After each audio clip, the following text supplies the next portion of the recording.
이번 집회 주제를 그리스도께 사랑하시는 교회, 그리고 그리스도께서 사랑하시는 용인 동백교회. 선생님 들으니까 1주년이 되셨다고 하세요. 뜻깊은 시간에 이렇게 함께 교제할 수 있게 해주셔서 감사드립니다. 잠시 제 소개를 좀 드릴게요. 많이 궁금해들 하셔서 어떤 사람인가 하셔서 먼저 소개를 좀 드립니다. 여기 써 있는 대로고요. 1986년도 중학교 1학년 때 구원받고 그 이듬해 중학교 2학년 때 침례를 받았습니다. 87년도에 이제 저희 고향에 교회가 개척이 됐어요. 이제 화평교회인데, 화평이라는 단어가 이제 성경에 나와 있는 화평은 아니고, 꽃화자에 땅평자 써서 꽃밭 이름입니다. 마을 이름이. 그 교회에서 이제 87년도에 1월 달에 교회가 개척이 됐는데, 그때 처음으로 이제 침례 순종한 형제가 되었기도 했습니다. 직업은 현재 이제 교회학교에서 이런 교사의 일로 1986년도부터 했습니다. 중학교 1학년 때부터, 정확히 말하면 중학교 2학년 침례식 받음부터 했고요. 중학교 2학년이 누구를 가르쳤을까요? 네, 지율학교를 가르쳤고, 중3 때는 학생부 교사를 했습니다. 중3이 누구 가르쳤을까요? 중3이 제 친구들을 가르쳤습니다. 제 고향에서 이렇게 한때 교회 초기에 이렇게 많이 영혼들이 더해지는 일들이 있었고, 저희 학교가 이제 중학교가 4학급이었는데, 중학교 3학년 때 4학급이었는데, 한 100여 명 되는 학생들 중에 한 30명이 저희 교회에 나왔어요. 근데 이제 학생들을 가르칠 교사가 없다 보니까 저보고 친구들을 가르치라고 하는, 참, 지금 생각하면 참 웃지 못할 상황인데, 그때부터 이제 교회학교 교사 일을 하면서 지금까지 이렇게 하나님 말씀으로 섬기고 있습니다. 또 초등학교에 발령을 받아서 올해 28년 차 초등학교에서 아이들을 가르치고 있기도 합니다. 현재 이제 초등학교 2학년 아이들 담임을 또 하고 있어요. 섬겼던 교회가 이제 고향에 있었던 화평교회에서부터 침례식을 받고 대학생 때까지 있다가 고창으로 이제 초등학교 교사로 발령을 받아서 고창에 가게 됩니다. 고창이 1998년도에 교회가 이제 다시 시작을 해요. 그 전에 고창교회가 있었는데 사라졌다가 다시 이렇게 일꾼이 오셔서 고창교회에서 섬기게 됩니다. 고창교회에서 2000년도까지 섬기게 되는데요. 처음 고창교회 시작했을 때 성도들이 8명이었습니다. 용인 동백교회 성도들 적다고 하시는데 2배 이상 되시는 것 같아요. 예, 그때 8명인데 이제 가정 2가정, 다음에 청년 2, 저랑 저보다 약간 나이 적은 자매, 다음에 모친 2 해서 8명이 이보다 3분의 1 정도 되는 예배당에 모여서 이렇게 같이 예배드리고 교제하는 그런 시간들을 제가 고창을 떠날 때까지 이렇게 했습니다. 그러다가 2000년도에 이제 결혼하게 되고 2000년도 5월부터 현재 몸담고 있는 기린노교회에서 이렇게 섬기고 있습니다.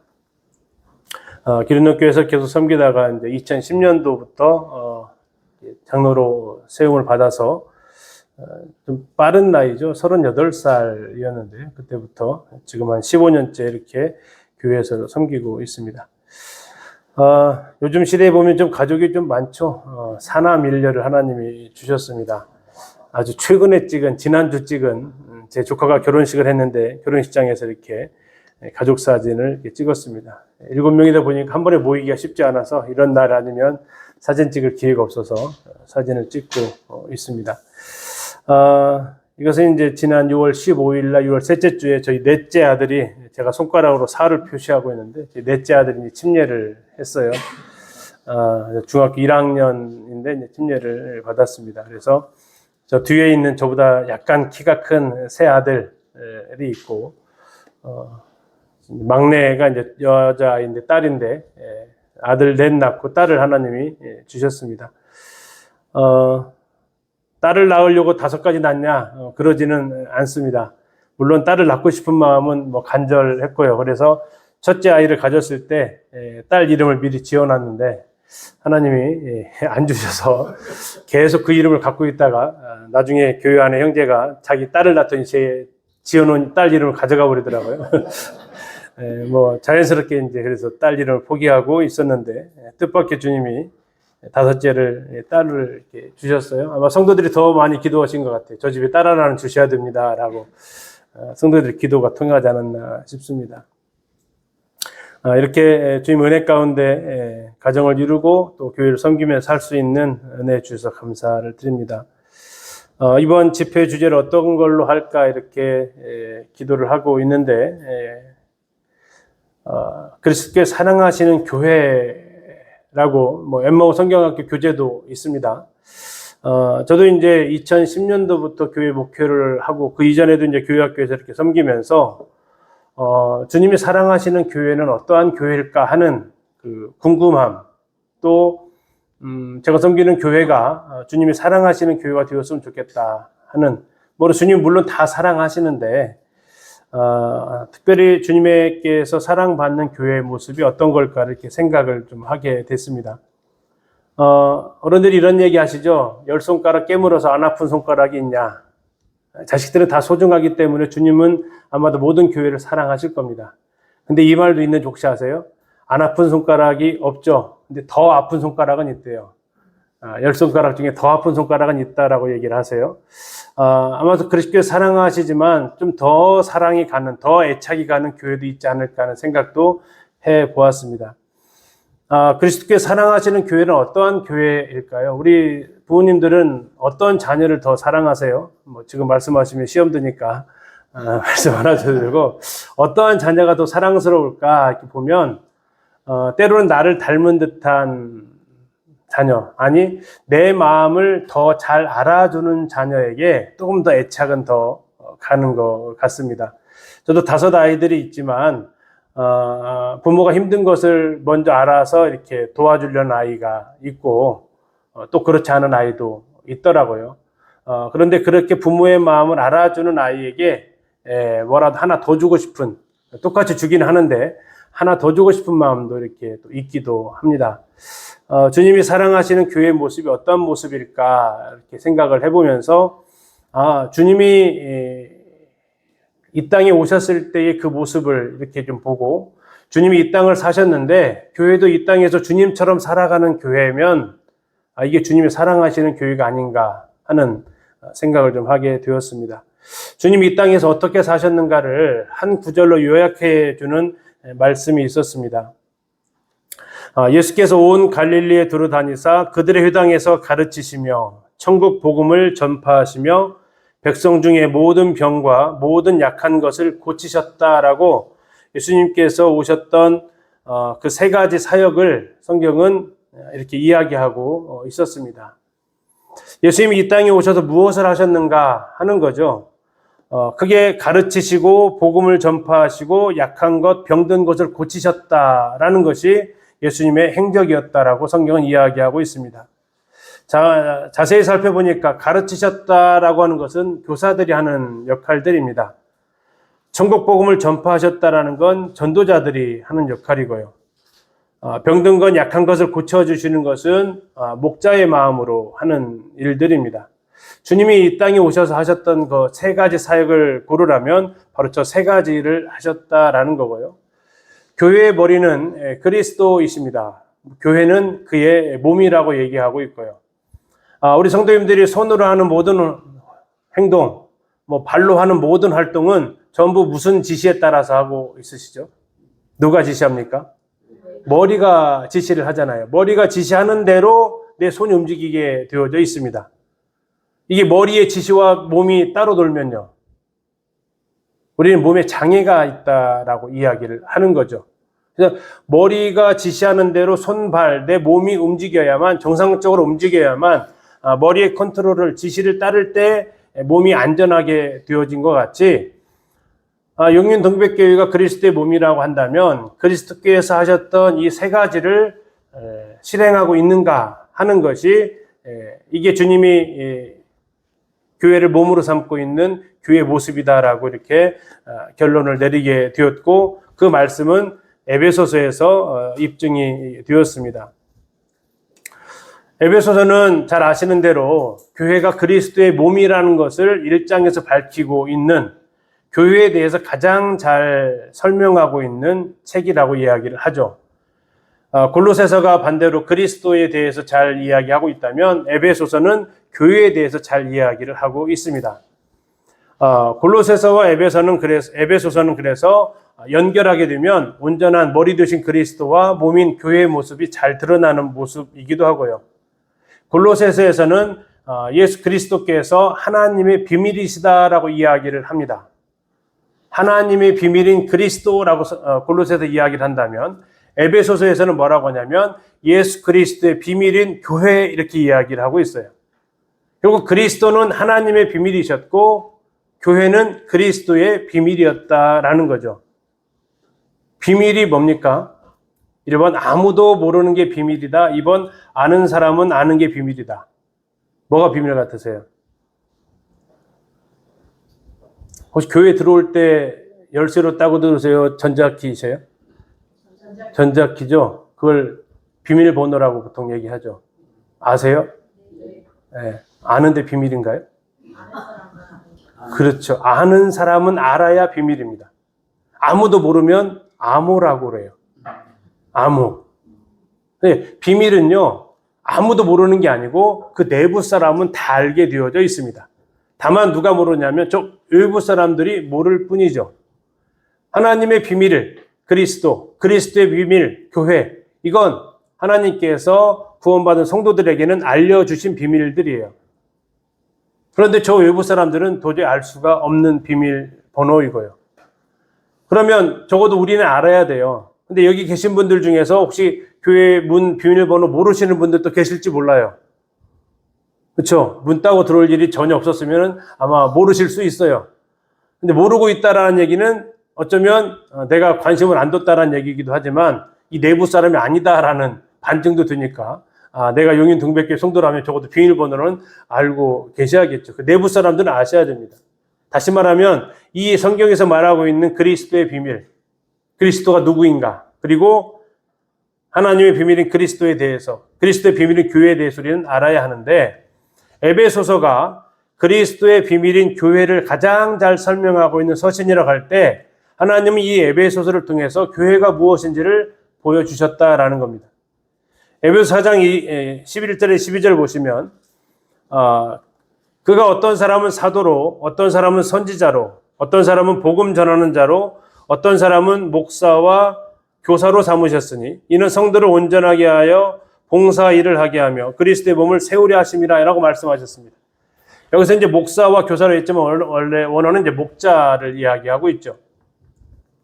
자, 여기는 교회를 세우기 위한다라고 표현하지 않고 제일 밑에 줄 보시면 그리스도의 몸을 세우려 하신다라고 이야기하고 있습니다. 자, 그리스도의 몸을 두 글자로 하면 뭡니까? 그게 교회입니다. 에베소 1장에서 말하고 있어요. 그리스도의 몸이 곧 교회입니다. 다시 말하면 교회를 세우게 하기 위해서 하나님께서는 5가지의 사람들이 필요하셨다라는 겁니다. 아니, 5가지의 역할을 하는 사람들이 필요하셨다라는 거예요. 그런데 저 사도와 선지자, 빨간색으로 써는 저 사도와 선지자의 역할이 있었고, 다음에 파란색으로 써는 복음 전하는 자, 목자와 교사 역할이 있었다라는 겁니다. 에베소서 2장에서 교회를 뭐라고 표현하고 있냐면 교회는 사도들과 선지자들의 터 위에 세우심을 받았다라고 이야기하고 있습니다. 사도들과 선지자들이 한 것은 뭐냐면 교회 터의 역할을 하게 하셨다라는 거죠. 그래서 지금은 더 이상 사도가 존재하지 않습니다. 하나님의 말씀을 밝히 있기에 선지자가 존재하지는 않지만 그들은 교회의 기초 역할을 놓는, 물론 기초는 예수 그리스도이신데 기초의 역할이었던 그 가장 밑에 부분인 사도와 선지자를 통해서 그들의 터 위에 교회를 세우고자 하셨다라는 거고요. 저 사도와 선지자는 순교의 피를 흘리면서 교회의 터의 역할을 감당을 했습니다. 이 건물이 이게 지금 1층이에요? 지하층이에요? 지하죠. 예. 근데 이 밑에는 그럼 지하의 밑에는 이 건물 밑에는 뭐가 있어요? 없어요? 없어요? 없으면 큰일 나는데. 없으면 큰일 나는데. 없어요? 있어요. 뭐가 있죠? 그쵸. 철근이 있어요. 이게 뭐냐면 기초라고 그래요. 이 벽 따라서 기초가 쭉 세워졌을 겁니다. 뭐 안 보이지만 분명히 있어요. 없으면 이 건물은 지탱할 수가 없기 때문에 그래요. 근데 눈에 안 보입니다. 만약에 기초가 눈에 보이면 어떠실 것 같으세요? 그건 불안한 겁니다. 예. 기초가 눈에 드러난 그 순간 이 건물의 안전이 위험스러워져요. 이 건물이 기초는 어떻게 돼야 돼요? 가려져야 돼요. 그래서 오늘날 선지자들과 사도들은 보이지 않는 겁니다. 왜요? 그들이 하는 역할이 선지자들과 사도들의 터 위에 교회가 세워졌기 때문에 어쩌면 기초 역할을 했던 거고 그 반석이 예수님이시고 그 반석 위에 사도들과 선지자들이 기초 역할을 했던 거고 이제 그 위에 건물이 세워지는데 지하도 있고 뭐 1층도 있고 그 계속 올라갈 수 있는데 그 건물이 높을수록 건물이 클수록 뭐가 튼튼해야 돼요? 기초가 튼튼해야 된다라는 거죠. 그래서 선지자들과 사도들의 터 위에 세우심을 받았고 자 그리고 이제 건물이 이렇게 보이듯이 교회는 그 위에 세워진 교회는 저 세 가지 은사를 통해서 세워져 간다라고 이야기를 하는 겁니다. 첫 번째가 복음 전하는 자입니다. 두 번째가 목자이고 세 번째가 교사라고 이렇게 얘기하고 있습니다. 저걸 순서로 얘기하고 있는 것은 아닙니다. 저 세 가지 역할이 교회 안에서는 이루어져야 한다라는 거고요.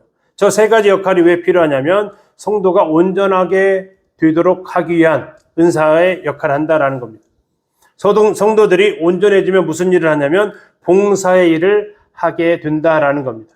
모든 성도들이 봉사 일을 하게 될 때 그리스도의 몸 교회가 튼튼하게 든든하게 세워진다라고 하나님께서 계획하신 이 교회의 모습을 지금 말씀하고 있다라는 거죠.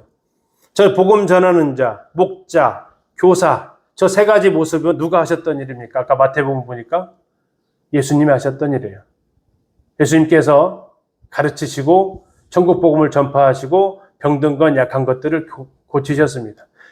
복음 전하는 자가 하는 일은 천국 복음을 전파하는 겁니다. 하나님의 나라의 복음을 전파하는 겁니다. 저 목자가 하는 것은 약한 것, 병든 것을 돌보고 고쳐주는 일을 하는 거고요. 저 교사가 하는 것은 하나님의 말씀을 잘 풀어서 가르쳐주는 일을 하는 겁니다. 적어도 교회 안에서 저 세 가지의 은사, 세 가지의 역할이 균형 잡혀서 일어나고 있을 때 저 모습은 예수님께서 이 땅에서 사셨던 모습이고 머리 되신 예수님께서 저 세 가지를 하셨기 때문에 교회는 머리의 지시를 받아서 계속해서 저 세 가지 역할을 감당하는 거죠. 그래서 바울은 골로새에서 이렇게 이야기를 합니다. 자신은 복음의 일꾼이다. 자신은 말씀의 가르침의 일꾼이다. 그는 교사로서의 역할, 또 복음 전도자로서의 역할을 감당을 했습니다. 그가 고린도 교회를 빼놓고는 목자로서의 사역을 한 교회는 거의 없습니다. 그는 계속 복음 전하면서 돌아다녔잖아요. 계속 가르치면서 다녔습니다. 에베소에서의 한 3년이라는 그 시간 동안에 많은 가르침, 그것은 거의 교사로서의 역할을 많이 감당했던 시간이기도 할 수 있겠습니다.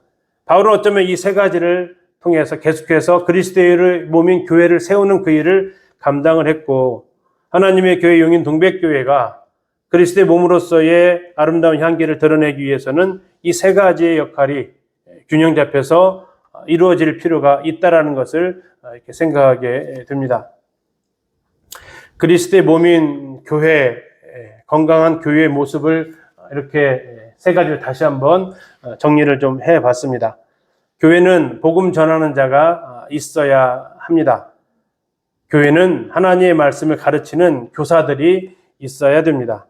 교회는 서로 사랑할 수 있는 그러한 따뜻한 분위기를 만들어낼 수 있는 그 목자들이 있어야 한다라는 거죠. 자, 이 세 가지가 있을 때 무슨 일이 일어난다겠냐면 성도들이 온전해진다라고 했습니다.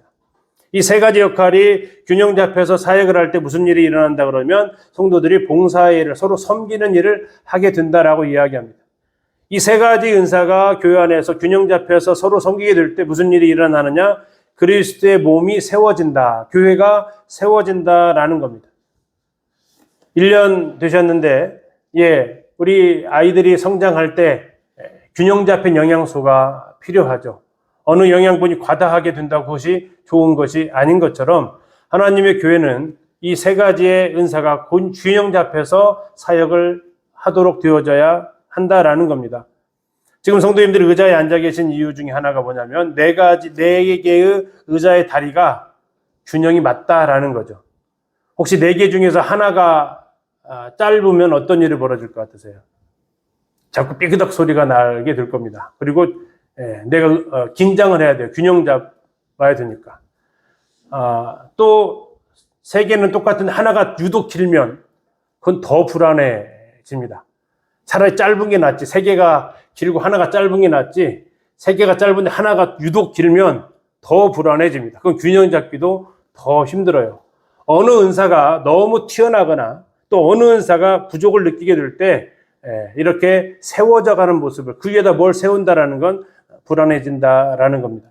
왜 그러냐면 다시 이게 밑에서 말씀드리면 이 목자가 있어야 교회가 세워져 간다. 그 이유는 뭡니까? 교회는 적어도 따뜻한 곳이어야 합니다. 다시 말하면 교회에 와서 사랑을 느낄 수 있어야 한다라는 거죠. 사랑이 없는 교회는 성도들이 또 영혼들이 더해지지 않습니다. 오고 싶은 교회, 머물고 싶은 교회, 가기 싫은 교회, 이 모습이 용인동백교회가 될 때 교회는 사랑의 공동체가 되어지는 거죠. 형제 사랑의 모습이 이곳에서 느껴질 수 있는 곳, 그걸 누가 하느냐? 목자의 은사를 가지신 분들이 하게 됩니다. 이건 장로들의 역할만을 이야기하는 게 아닙니다. 물론 장로들 가운데서 이 목자의 은사가 계신 분이 있어야 하겠지만 모든 성도들 중에서 이 목자의 은사의 역할을 하시는 분이 계셔야 돼요. 그래서 나는 교회를 따뜻하게 만드는 사람인가 하는, 이게 바로 하나님께서 나에게 목자의 역할을 하도록 주시는 부분이다라는 겁니다. 두 번째, 교회는 진리의 공동체로서 하나님의 말씀으로 전파되어져야 하는 곳입니다. 디모데전서에서 교회를 하나님의 집으로 얘기하면서 진리의 기둥과 터라고 이야기를 합니다. 진리가 무너지면 교회는 설 수 없습니다. 건물 중에서 가장 예쁘지 않은 게 뭐냐면 기둥입니다. 기둥은 참 안 예쁩니다. 둔탁합니다. 그런다고 그걸 없애버리면 교회는 그냥 무너져 버리죠. 어쩌면 이 진리라는 것 자체가 그렇게 인기가 별로 없습니다. 딱딱합니다. 때로 어렵기도 합니다. 그러나 그것은 반드시 건물을 지탱해주는 기둥의 역할을 해야만 하고요. 하나님의 말씀을 잘 풀어서 가르치실 수 있도록 교사의 은사가 이 일을 하지 않으면 교회는 때로는 목자의 은사가 강조되어지면 교회는 그냥 친목단체가 됩니다. 그냥 우리끼리 좋은 곳이 됩니다. 서로의 생각을 해주는 하나님 말씀으로 모이는 게 아니라 서로 상대방의 생각들, 내 생각들이 서로 중요해지는 그러한 공간이 되어서 교회가 아닙니다. 이것은 하나님의 말씀이 전파되어져야 교회지 사람의 생각들이 나누어지는 것이 교회가 아니고 그것은 세상 밖에서도 얼마든지 일어날 수 있는 친교단체가 되는 거죠. 또한 교회는 사명의 공동체로서 복음 전환 일꾼들이 있어야 합니다. 전도하지 않는 교회는 시간이 가면 사라지게 됩니다. 이건 오늘날 전국의 많은 교회들에서 나타나고 있는 안타까운 현상이기도 합니다. 많은 교회가 코로나 이후로 사라졌다라는 보고가 있습니다. 대형 교회는 중형이 됐고 중형은 소형이 됐고 소형은 사라졌다라고 얘기합니다. 수도권이 더 많은 타격을 입었다고 들었습니다. 많은 상가에 있는 교회들이 사라졌다고도 이야기를 하더라고요. 또 하나는 오늘날 대부분의 한국교회 현실은 다음 세대가 많이 없습니다. 또 여기는 청년들이 많이 보이시는데 청년 밑에 학생들이 없는 교회도 많습니다. 아니 그 학생 밑에 주일학교 없는 교회가 또 많이 있습니다.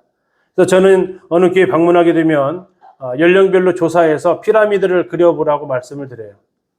10대까지 몇 명, 20대까지 몇 명 쭉 피라미드를 그려보시면 이게 삼각형 모양인지 아니면 역삼각형 모양인지, 삼각형 모양이라는 것은 나이가 어린 사람이 제일 많고 점점점 인원이 줄어드는 흔히 말하는 정상적인 모습이겠죠. 역삼각형은 나이 드신 분은 많은데 젊은이는 없는, 이것은 전도하지 않게 되면 시간이 가면 1세대 선배님들이 돌아가시면 교회는 이제 사라져가게 되는 이런 위험성에 담겨져 있습니다. 전도하지 않으면 시간이 가면 자연스럽게 사라지게 되는 교회. 그래서 이 세 가지가 왜 필요하냐를 이렇게 봤을 때, 주님이 왜 저 세 가지를 통해서 그리스도의 몸인 교회가 세워진다라고 말씀하셨느냐? 뒤집어서 말해보니까 저 세 가지가 없으면 그리스도의 몸인 교회가 세워지는 게 아니라 무너진다라는 겁니다. 교회가 연약해져 가고, 연약해져서 다음에 무능력해져 가고, 무능력해진 다음에 이제 교회가 역사 속으로 사라져가는 지역교회 모습들이 일어날 수 있다라는 거죠. 어떻게 하면 저 하나님의 교회가, 용인동백교회가 세워져 갈 수 있는가? 저 세 가지 은사가 교회 안에서 균형 잡혀서 일어나야 된다. 그래서 이제 이번 시간에는 저 세 가지 은사가 어떠한 역할을 해야 되는지 말씀드리고, 자, 아까 이 세 가지 역할을 하게 되어질 때, 다시 말씀드린다. 무슨 일이 일어나느냐? 성도들이 온전해진다라는 겁니다. 다시 건강해져요. 건강해지면 뭐를 해요? 봉사일을 하게 돼요. 그러면 교회가 세워지게 돼요. 교회가 세워지지 않는 것을 그 역추적을 하게 되면 성도들이 봉사를 안 해요. 섬김을 안 해요. 하는 사람만 해요. 그럼 어떻게 된다고요? 약해져 가기 시작합니다. 그럼 무슨 일이 생깁니까? 하는 사람만 일을 해요. 안 하는 사람은 연약해지고요. 일을 하는 사람은 병들기 시작해요. 그럼 어떻게 됩니까? 교회는 힘을 잃어가게 됩니다. 그래서 오후 시간은 어떻게 우리가 함께 섬길 것인지에 대해서 자세 또 태도 이런 것들을 좀 말씀드린다면 첫 번째 시간에는 우리가 어떤 일을 해야 되느냐, 모든 성도들이 저 세 개 중에 하나는 하셔야 돼요. 왜요? 우리는 교회 구성원으로서 이 일을 함께 동역해야 되는 사람들이기 때문에 그렇습니다. 우리 성도님들 저 세 가지 중에 어느 게 마음에 더 다가오세요? 나는 지금 무슨 일을 하시고 있는 것 같습니까? 사람들을 보면 교회로 데려오려고 하고, 영혼들을 전도하려고 하고, 내 주변 사람들한테 복음을 전하려고 하고, 아니 교회에 새로운 영혼들이 오면 그 영혼들에게 관심을 가지고 다가가고 대화해보고 상담하려고 하고 하는, 전도지를 나눠주려고 하는 이러한 마음이 내가 더 있다면 그분은 복음 전하는 자로서의 그 역할을 감당하는 것이고요. 나는 하나님의 말씀을 잘 모르는 사람들한테 가르쳐주고 싶고, 또 하나님의 뜻을 분별하기를 원하는데 잘 헷갈려하는 성도들이 있으면 하나님의 말씀을 펴서 상담해주고 싶고, 내가 강단에서만 가르치는 게 아니고 하나님의 말씀을 통해서 바르게 전달해주는 그 일을 내가 하고 싶고, 성경의 그 의미가 무엇인지, 뜻이 무엇인지를 더 밝게 알아서 내 생각대로 살지 않고 하나님의 말씀대로 살 수 있도록 도와주는 그 일에 더 마음이 끌리시면 저 교사 일을 하고 계시는 겁니다. 그리고 교회가 따뜻한 곳이 될 수 있도록 성도들이 오고 싶은, 또 머물고 싶은, 가기 싫은 이런 교회의 모습이 될 수 있도록, 교회가 사랑이 가득한 곳이 될 수 있도록 그런 마음이 더 쓰이시면, 자꾸 아픈 사람이 신경이 쓰이거나 또는 힘드신 분들이 자꾸 눈에 들어오면 그 일을 하셔야 되죠. 그래야 저 세 가지 은사가 교회 안에서 균형 잡혀서 살게 될 때 하나님의 교회, 그리스도께 사랑하신 용인동백교회가 그리스도의 몸으로서의 역할을, 그래서 잘 든든하게 성장할 수 있다는 것을 성경은 말씀하고 있습니다. 잠시 이 세 가지 역할에 대해서 어떻게 해야 될지를 잠시 좀 말씀드리고자 합니다. 첫 번째는 전도자의 역할입니다. 성경은 전도를 농사에 비유하십니다. 호세아서 이렇게 얘기하는데요. 같이 한번 읽어보실까요? 시작. 너희가 자기를 위하여 공주를 싣고 너희 누군 땅을 기명하라. 지금이 여호와를 찾으니 자신의 여호와께서 국민을 비춰서 너희에게 주시리라. 네, 감사합니다. 자, 이 농사 짓기 전에 하나님께서는, 씨를 뿌리기 전에 하나님께서는 뭘 하라겠냐면 묵은 땅을 기경하라고 하셨습니다.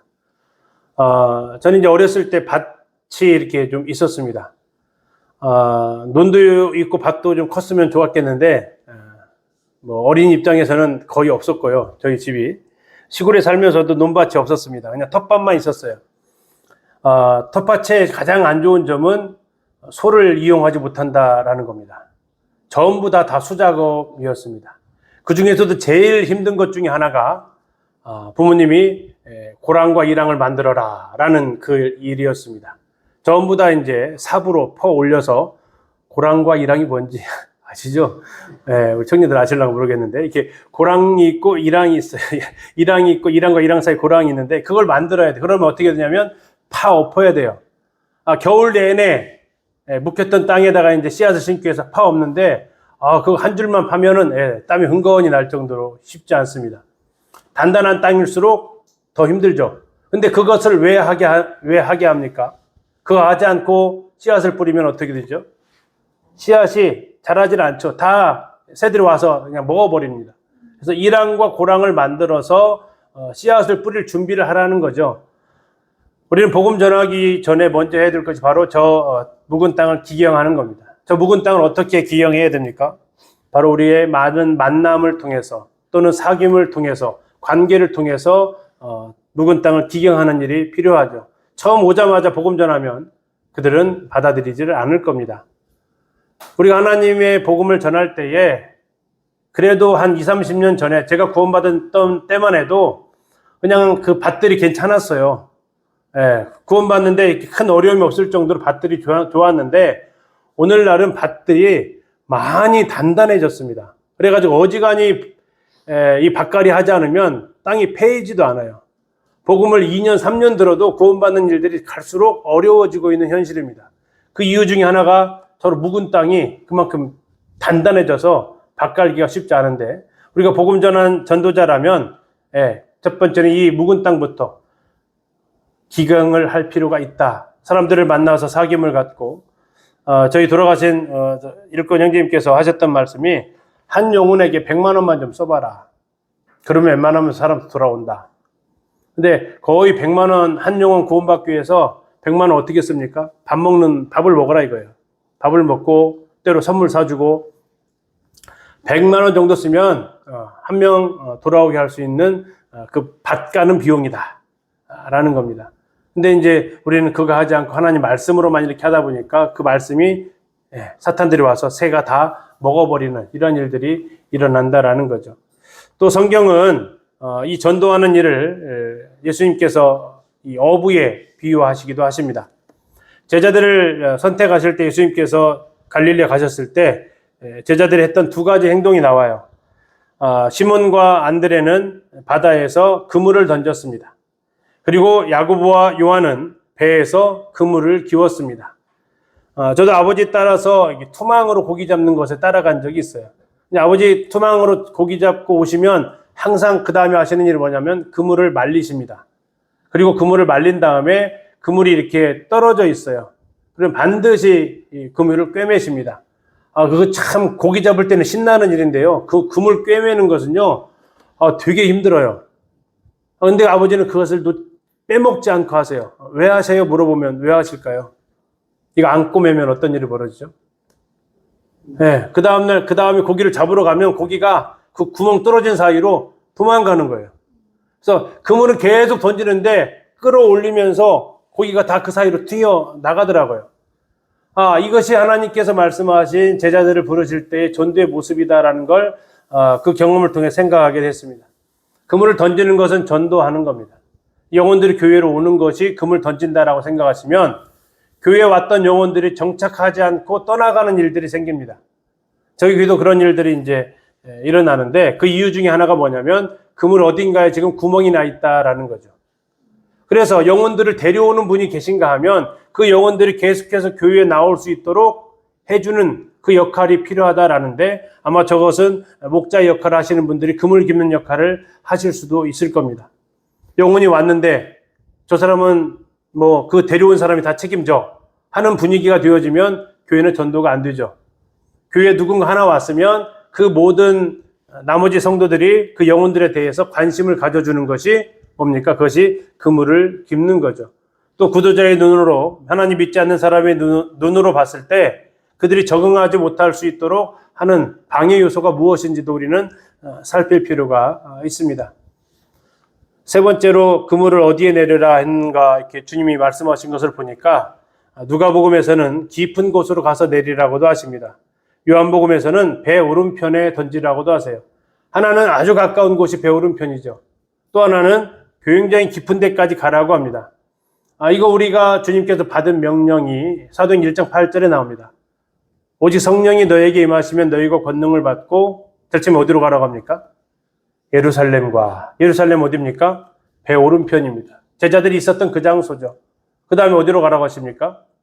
사마리아와 온 유대와 사마리아와 땅 끝까지 가라고 하십니다. 저 땅 끝에 해당되는 것이 아마 깊은 데일 것입니다. 선교에 해당되어지는 타 국까지 복음이 전파되어지는 곳에 관심을 두어야겠죠. 내 친구들, 내 일가들, 내 가족들 돌아보는 거, 이것은 어쩌면 배 오른편에 그물을 던져야 될 책임이 있기도 한다면, 더 나아가서 우리에게 또 하나의 책임은 내가 잘 모르는 사람들이 할지라도 하나님을 모르는 사람들이 있다면 그들에게도 복음 전하는 것에 관심을 기울이는 것, 선교에 동역하고 하는 일들이 이 교회에서 이루어지면 좋겠습니다.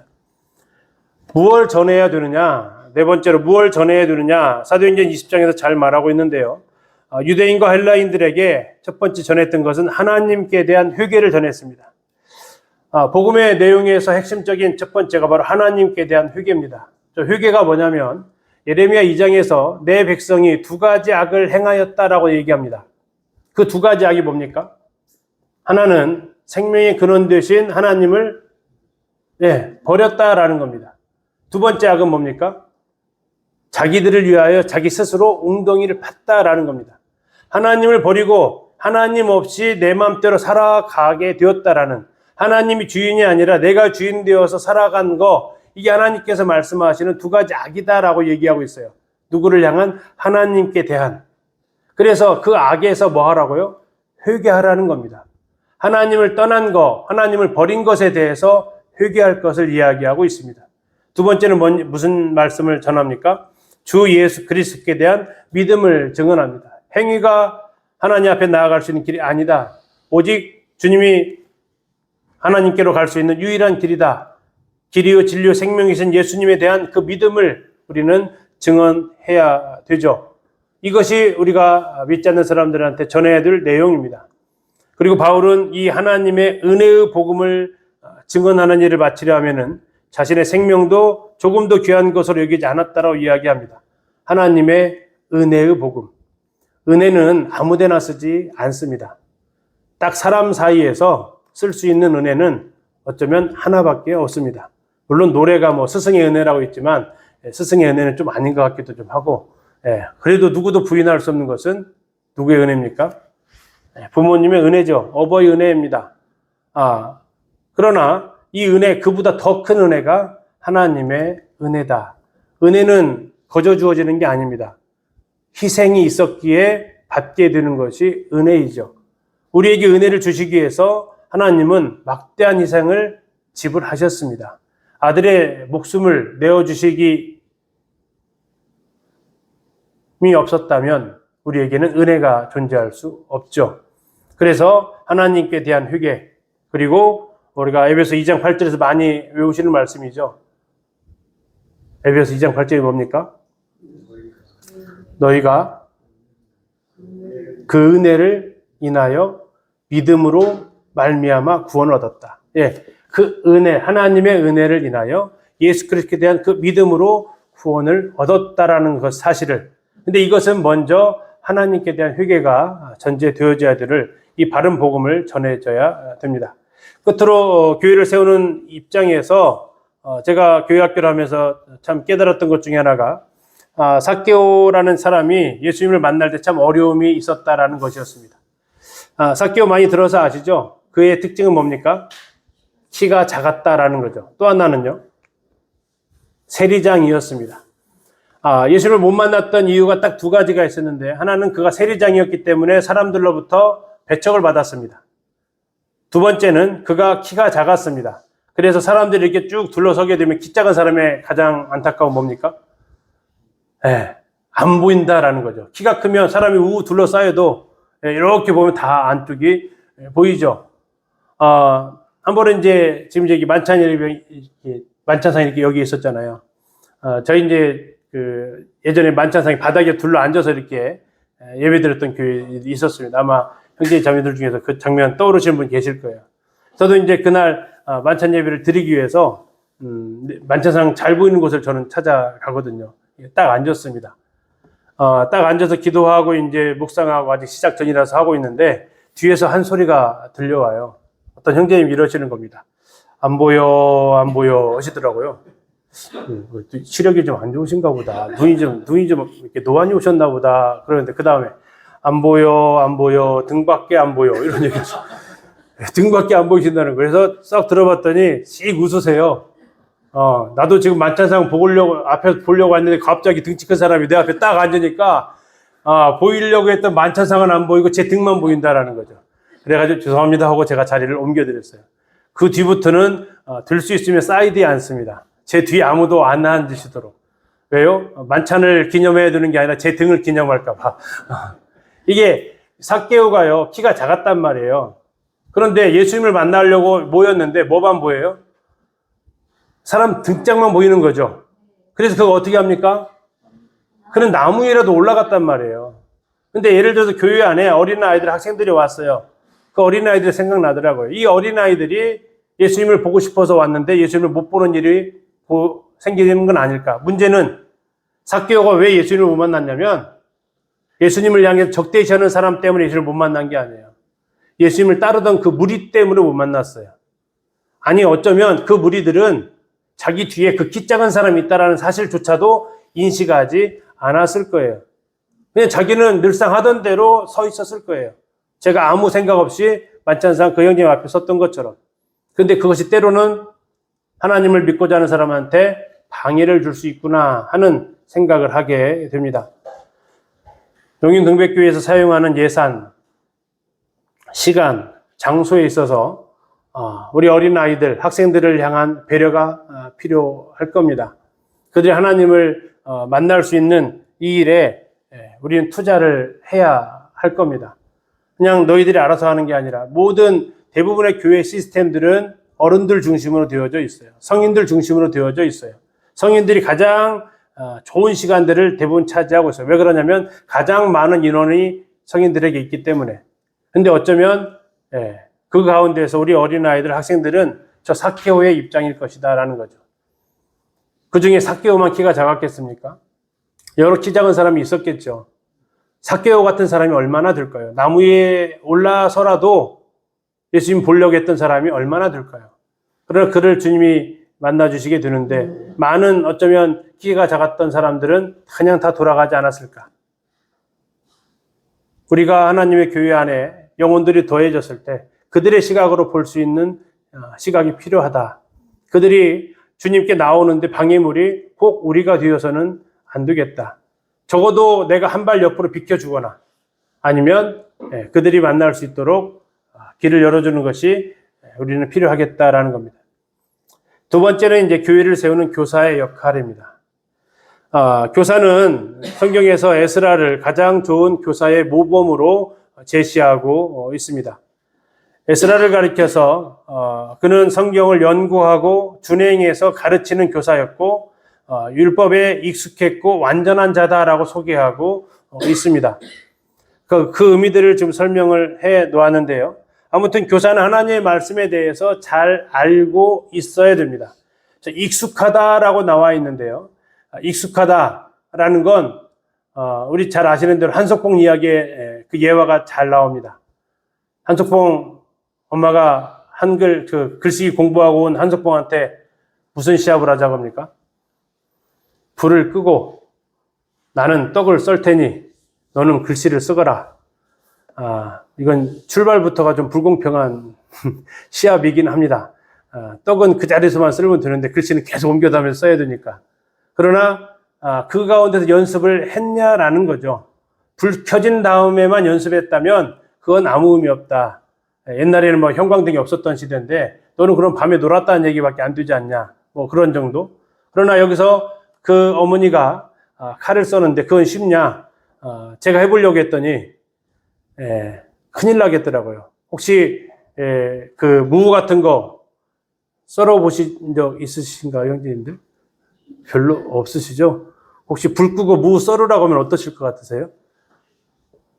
네, 아마 저는 아내가 말릴 겁니다. 하지 마. 왜 그래? 왜 말릴까요? 네, 무 썰는 게 아니라 제 손을 썰 수 있어서. 근데 아내는 무 썰면서 저하고 대화를 하더라고요. 안 보고. 근데 전혀 어색함도 없어요. 그게 무슨 뜻이냐? 능숙하다라는 겁니다. 능숙하다. 우리 청년들, 학생들이 뭐에 능숙하냐면 안 보고 휴대폰으로 문자 보낼 수 있어요. 네. 제가 그 중학교 그 교실에 검정고시 감독관으로 간 적이 있어요. 감독관 그 중학교 교실에 뭐가 있었냐면 책상인데 구멍이 하나 파여 있어요. 와, 그 책상 두께가 한 3cm 되는데 그걸 구멍으로 팠더라고요. 왜 파놨냐고 이렇게 봤더니 그 사이로 휴대폰 하려고 파놨대요.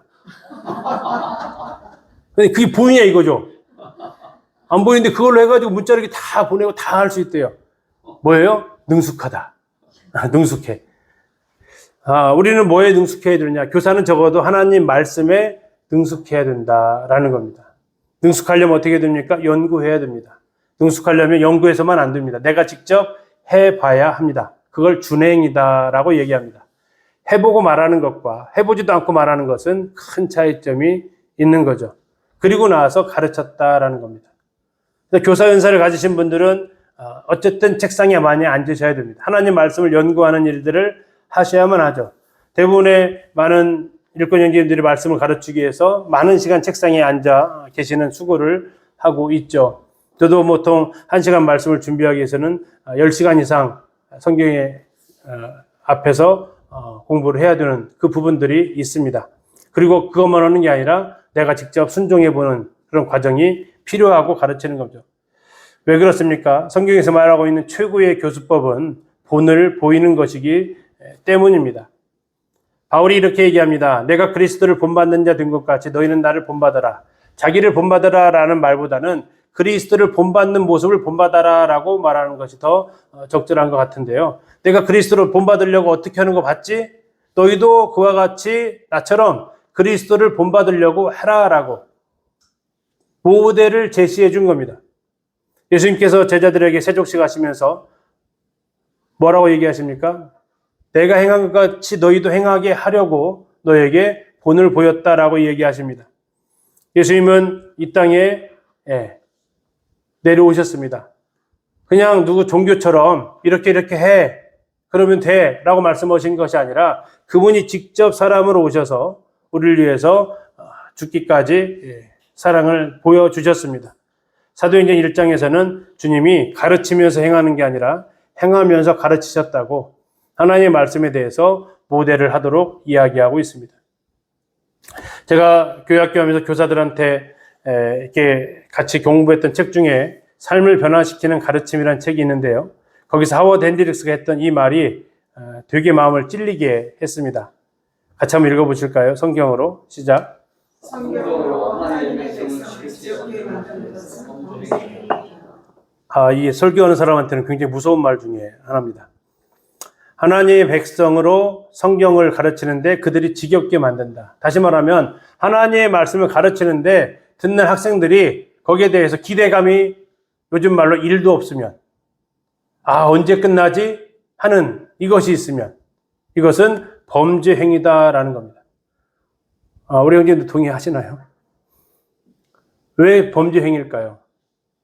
그 이유는 이렇습니다. 가짜를 진짜처럼 속이면 무슨 죄입니까? 사기죄입니다. 근데 진짜를 가짜처럼 여기게 만들면 이것도 사기죄라는 거죠. 가짜를 진짜로 파는 사람은 분명히 사기죄인데 이게 진짜예요. 진짜인데 너무나 가짜처럼 말을 해. 이것도 직무유기죠. 그렇죠? 이건 하나님 앞에 범죄 행위다라는 겁니다. 하나님의 말씀처럼 흥미진진한 책이 없는데 왜 그것이 나를 통해서만 전달되어지면 이렇게 졸리는 책이 되냐 하면 이건 내가 지금 뭔가를 각성해야 될 필요가 있다라는 거죠. 교사들 중에서 이런 얘기를 했어요. 애들이 말씀을 잘 안 들어요. 말씀만 저는 배 깔고 있어요. 말씀만 있으면 언제 끝나요 자꾸 얘기해요. 그래서 애들 혼내다 보니까 시간 다 끝나서 못 가르쳤어요. 자, 무슨 대답을 해줘야 할까요? 그 교사한테. 그래서 이렇게 얘기를 해봤어요. 아이들을 변화시키려고 하지 말고 우리 형제님의 가르치는 방법을 한번 변화시켜보지. 아이들은 솔직해.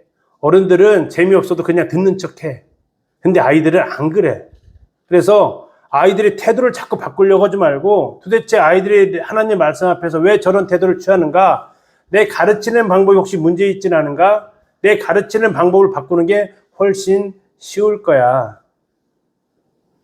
하나님의 말씀으로 지겹게 만들지 않도록 해야 될 것이 우리의 교사들의 은사를 가진 사람들의 책무죠.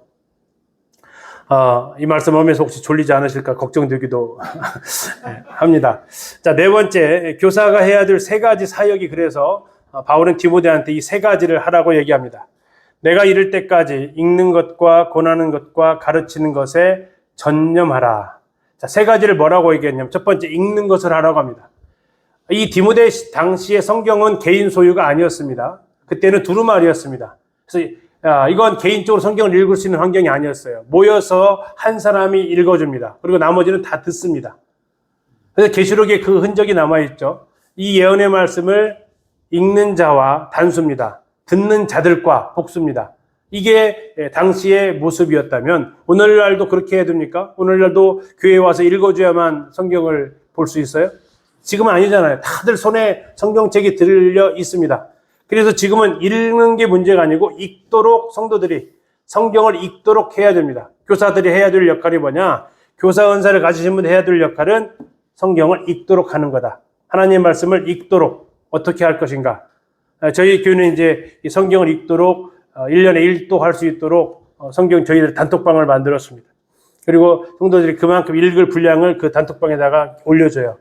그리고 성도들이 읽도록 합니다. 그리고 읽었으면 투표하라고 해요. 투표를 안 하면 벌금이 냅니다. 하루 못 읽으면 1,000원씩 벌금을 냅니다.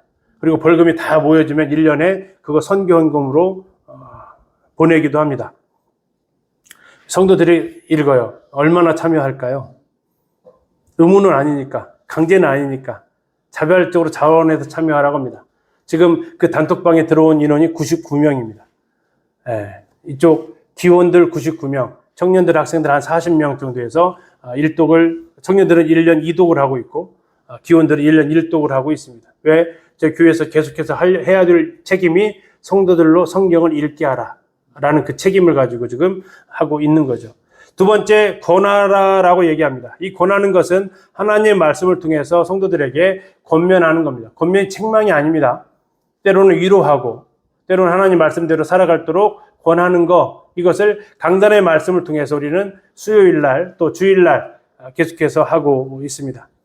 세 번째는 가르치는 것을 해야 됩니다. 성경에 대해서 체계적으로 이렇게 가르치는 그 역할이 필요합니다. 하나님의 말씀을 창세기부터 계시록까지 가르치고 또 때로는 교리별로 가르치고 인물별로도 가르치고 하나님의 말씀에 대해서 이게 주일날, 수요일날 그 두 가지만으로 만족하는 게 아니라 그 시간은 가르치는 시간이기보다는 하나님의 말씀과 삶을 연결시켜주는 시간이라 한다면 여기서 말하는 가르치는 것은 성경 그 자체에 대해서 우리가 알아가는 시간을 갖도록 하는 이 교사의 은사를 가지신 분이 해야 될 저 세 가지 역할, 저것에 전념하라고 얘기하고 있습니다. 자, 이제 마지막 목자의 역할을 살펴보고 마무리하도록 하겠습니다. 모세는 자신이 이제 가나안 땅에 들어갈 수 없을 때가 되었을 때 하나님 앞에 이렇게 기도를 하죠. 여호와의 회중이 목자 없는 양과 같이 되지 않게 하옵소서. 가장 불쌍한 표현이 목자 없는 양입니다. 제가 이스라엘을 이렇게 방문해서 봤을 때 이스라엘에서 목자 없는 것은 정말로 죽음입니다. 제가 몽골도 가봤는데 몽골은 목자가 없어도 살만해요. 왜? 그냥 푸른 초장이에요. 아무 거리낌이 없이 마음껏 먹을 수 있는 그냥 푸른 초장이에요. 그래서 몽골 가가지고 이 말씀을 했는데 이해를 못 하시더라고.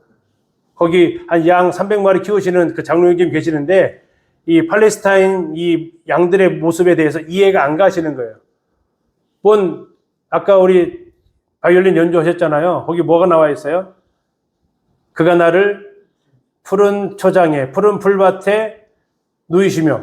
이 몽골에서는 다 푸른 풀밭이죠, 그냥. 그게 특별히 의미가 없어. 근데 팔레스타인에 가면 대부분이 황량한데 몇 군데에 푸른 풀밭이 있다라는 거예요. 그래서 하나님께서 이 목자 없다라는 것은 양들이 원시치 못하거든요. 멀리 못 내다보거든요. 못 찾아요. 그래서 목자가 반드시 있어야 돼요. 뭐 이따 뒤에도 잠깐 2, 3편 좀 얘기하겠습니다. 그래서 어쨌든 하나님께 기도했던 것은 목자를 세워주십시오라는 겁니다. 예수님도 이 땅에서 이렇게 고민을 하셨던 거죠. 그들이 목자 없는 양과 같이 고생하며 기진하고 있다. 오늘날 많은 성도들 또 많은 영혼들이 혼자서 고생하는, 아무도 그를 도와주거나 의지할 데 없는 사람들이 참 많이 있습니다. 목자 없는 양, 이것이 하나님의, 예수님의 고민이었습니다. 에스겔서 34장을 가서 보면 하나님께서는 심지어 탄식까지 하십니다. 목자들을 향한 탄식이죠. 자기만 먹어. 자기만 먹고 양들을 위해서 목자가 존재하는 게 아니라 목자를 위해서 양이 존재하는 이러한 형국까지 가게 됩니다. 연약하거나 병든 자를 돌아보지 않습니다. 상품 가치가 하나도 없으니까. 쫓기거나 잃어버리면 놔둡니다. 괜히 쫓으러 갔다 자기가 어려움을 당할까 봐. 목자가 없으므로 흩어지는, 좋은 꼴을 먹이지 않고 좋은 맑은 물을 마시지 않는, 그래서 이스라엘 백성들이 참 고날 대로 고난 이 모습. 그래서 약속을 하나 하시죠. 내가 한 목자를 그들을 위해 세워서 먹이게 하겠다. 그 목자가 누구십니까? 요한복음 10장에 나와 있는 바로 그 선한 목자 예수님입니다. 그 선한 목자 예수님은 구약의 10편 23편에서 내 영혼에 나의 목자로 소개되어지고 있습니다. 저 빨간색으로 되어진 거 잠깐 한번 보실래요? 푸른 풀밭, 쉴만한 물가, 다음에 사망의 음침한 골짜기, 내 원수의 목전. 시편 23편을 보면 장소가 총 4가지가 나옵니다. 이 4가지 중에서 어디가 마음에 좀 드세요? 푸른 풀밭 괜찮으세요? 좋죠. 쉴만한 물가는요? 좋아요. 사망의 음침한 골짜기는요? 꺼려지죠. 그쵸? 네, 원수의 목전은요? 이건 죽음이죠. 그쵸? 자, 근데 우리가 살아가다 보면 저 4군데에 우리는 다 들어가게 된다라는 겁니다. 이게 제가 시편 23편을 묵상하면서 좀 아이러니했어요. 하나님이 내 목자신데, 여호와가 나의 목자신데 무슨 일을 허락하신다고요? 사망이 음침한 골짜기로 가게 하신다라는 거예요. 원수의 목전 앞에 서게도 하신다라는 거예요. 이건 좀 아니지 않나 하는 거죠. 하나님이 나의 목자시면 나를 어디다만 두실 것 같아요? 저 푸른 풀과 쉴만한 물가에다만 두실 것 같아요. 근데 하나님이 내 목자이심에도 불구하고 내가 사망의 음침한 골짜기를 다니게 되고 원수의 목전 앞에 서게 되는 상황이 일어난다라는 거죠. 언제 목자가 더 필요할까요? 저 4가지 중에서 목자가 언제 필요할까요? 그렇죠. 원래 4군데 다 필요하죠. 그렇죠? 4군데 다 필요하고 더 필요한 것이 있다면 밑에 있는 사망의 음침한 골짜기, 내 원수의 목전이 더 필요한 것이에요. 근데 하나님이 놀랍게 하신 것은 뭐냐면 그것을 면제하시겠다라는 게 아니었어요. 약속이 하나가 딱 있습니다. 무슨 약속입니까? 나와 함께 하심이라. 하나님께서 하셨던 약속은 내가 너 사망의 음침한 골짜기, 내가 너의 목자가 된 이상 그것을 안 다니게 할 거야. 아니래요. 뭐라고 하시냐면 함께 할게. 원수의 목전에 설 때 내가 너 앞에 식탁 베풀어주고 함께 해줄게. 이 하나님의 인도하심에 대한 우리의 생각과의 큰 차이 중에 하나였어요. 아이들하고 말씀을 가르치는데 다니엘의 세 친구를 가르친 적이 있어요. 다니엘의 세 친구를 가르치는데 푸른불 뜨겁잖아요. 그 푸른불에 하나님이 함께 하신대요. 근데 하나님이 2가지 중에서 한번 골라보세요. 하나님이 정말 능력자고 멋지신 분으로 나타나려면 2가지 중에 하나. 1번 풀무불을 7번이나 뜨겁게 했을 때 하늘에서 가서 벼락 내려가지고 그 풀무불을 탁 깨버려. 그리고 비를 갖다가 쏟아 부어가지고 불을 갖다가 싹 꺼버려. 그게 1번. 2번 하나님이 인자 형상으로 그들과 함께 풀무불 속으로 들어가. 1번이 나으실까? 2번이 나으실까요? 2번이 나으세요. 대단하세요. 1번을 원하는 저는 1번을 원해요. 저는 1번을 원해. 굳이 하나님 왜 따라 들어오세요? 들어오지 마시고 그냥 한 방 해결해 주시죠. 이거 문제 싹 좀 사라지게 해 주시죠. 하나님 못 하실 거 없잖아요. 위에서 갔다가 벼락 안 때려도 되니까 비라도 한번 내려줘가지고 저 불을 싹 꺼버리면 하나님도 좋고 얼마나 사람들이 하나님 할 거예요. 나도 안 들어가니까 좋고. 이게 내 생각이었는데 하나님은 아니다라는 거예요. 하나님은 제거해 주지는 않는데요. 그러나 너 혼자 보내지도 않는데요. 목자가요, 교회 안에 목자 은사가 그 성도들의 아픔을 대신 해결해 줄 수는 없어요. 대신 뭐는 할 수 있어요? 함께 해줄 수는 있어요. 병원에 찾아가서 대신 아파주시고, 자, 환자복 바꿔 입읍시다. 내가 누워 있을게. 그럴 수는 없어요. 그렇죠? 근데 뭐 할 수 있어요? 함께 울어줄 수는 있다고요. 함께 아파줄 수는 있다고요. 그 필요를 채워줄 수는 있다고요. 이게 목자가 하는 일인데 그것이 바로 선한 목자, 예수님께서 하셨던 일이라는 거죠. 목자가 해야 될 일이 바로 그러한 역할이라는 겁니다. 하나님의 교회, 그리스도께 사랑하신 건강한 교회의 모습이 바로 이 세 가지가 하나님의 교회 안에서 균형 잡혀서 성도들이 봉사일을 할 때 가능을 합니다. 운동을요, 축구가 됐든 야구가 됐든 감독이 뜁니까? 선수가 뜁니까? 선수가 뛰죠. 모임의 안타까운 모습 중에 하나는 장로들이 선수예요. 성도들은 뭐 하고 있을 거예요? 박수 치고 있고. 그 교회는 건강한 교회 아닙니다. 장로들이 해야 될 일이 뭡니까? 성도들이 봉사일을 하도록 해주는 겁니다.